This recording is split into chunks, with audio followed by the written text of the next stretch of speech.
ఏంటి ఎలా ఉన్నారంతా బాగున్నారా? Welcome to my channel. Rava dosa, pesarattu, మామూలు మినపట్టు, ఇలా ఏ దోశ అంటే మీకు ఇష్టం? నేనైతే ఈరోజు రవ్వ దోశ చేస్తున్నాను. రవ్వ దోశ అంటే మామూలు ఉండదు, సూపర్ ఉంటుంది. అన్ని దోశల కంటే నాకైతే ఫేవరెట్ ఏమిటంటే ఈ రవ్వ దోశ అని చెప్తాను. క్రిస్పీగా భలే ఉంటుంది. ఇందులోనూ చట్నీ ఉన్నా ఒకటే, లేకపోయినా ఒకటే, పచ్చడి ఉన్నా ఒకటే, లేకపోయినా ఒకటే, అంత బాగుంటుంది. నేను కొలతల ప్రకారం అన్నీ తీసుకుంటున్నాను. 2 కూర గిన్నెలు బియ్యం పిండి తీసుకున్నాను, 1 కూర గిన్నె ఉప్మా రవ్వ తీసుకున్నాను. అలాగే మనం ఏ గిన్నెతోనైతే మనం పిండిలు తీసుకున్నామో అదే గిన్నెతో నేనైతే పెరుగు తీసుకున్నాను. పెరుగు కన్నా మజ్జిగ అలాగ చిలికేసి మజ్జిగ ఒక గిన్నె తీసుకుంటే సరిపోతుంది. అందులోకే పచ్చిమిర్చి, ఉల్లిపాయలు, కొంచెం కరివేపాకు తరిగి పెట్టుకున్నాను కదా, అవి కూడా వేసేసుకున్నాను. కొంచెం కారం కూడా వేసుకున్నాను. కారం ఎందుకంటే బాగుంటుందండి ఆ టేస్ట్. కొంచెం చిటికెడంతా పసుపు కూడా వేసుకున్నాను. పసుపు వేసుకుంటే ఎల్లో కలర్లో వస్తుంది కదా దోశ, అందుకనే రుచికి సరిపడా ఉప్పు కూడా వేసుకున్నాను.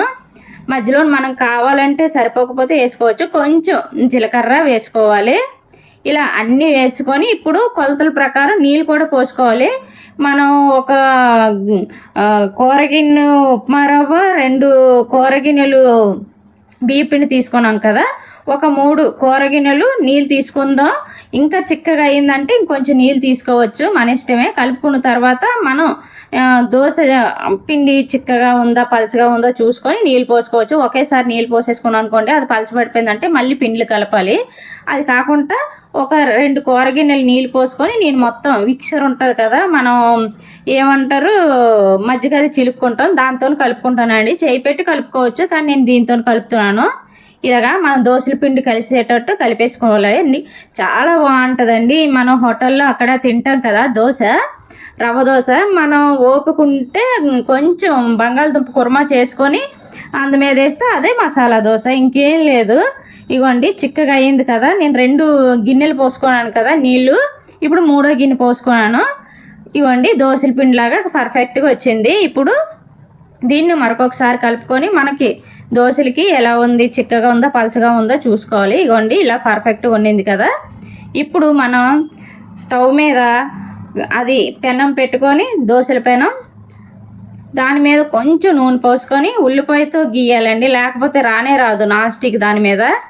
నేను ఉల్లిపాయతో ఇలా గీస్తున్నప్పుడల్లా నా చెయ్యి కాలిపోయేది, అందుకే ఎందుకులే అనేసి మన కాడ ఇది ఉంటుంది కదా ఫోర్క్ స్పూను, దానికి ఉల్లిపాయను గుచ్చి అలా గీస్తుంటాను. మీరు ఈ ఐడియా కానీ నచ్చితే ట్రై చేయండి. ఇగోండి దోశ, ఫస్ట్ దోశ చూడండి ఎంత బాగా వస్తుందో. నిజం చెప్తున్నానండి, ఇందులో చట్నీ ఉన్న ఒకటే లేకపోయినా ఒకటే, ఉట్టిని తినేవచ్చు. ఎందుకంటే పచ్చిమిర్చి, కొంచెం కారం ఇవన్నీ వేసాం కదా, ఉల్లిపాయలు అయ్యి బాగుంటుంది. కొంచెం మామిడికాయ పచ్చడితో తింటే సూపర్ ఉంటుంది. ఇగోండి కొంచెం టైం పడుతుందండి ఇది కొంచెం వేగడానికి. దోశ మామూలు దోశ అయితే మనం ఒక 2 నిమిషంలోనే తిరిగేసేసుకోవాలి, కానీ ఇది మినిమం ఒక 2-3 నిమిషాలు పడుతుందండి, బాగా వేగాలి. ఇగోండి దోశ అయింది కదా,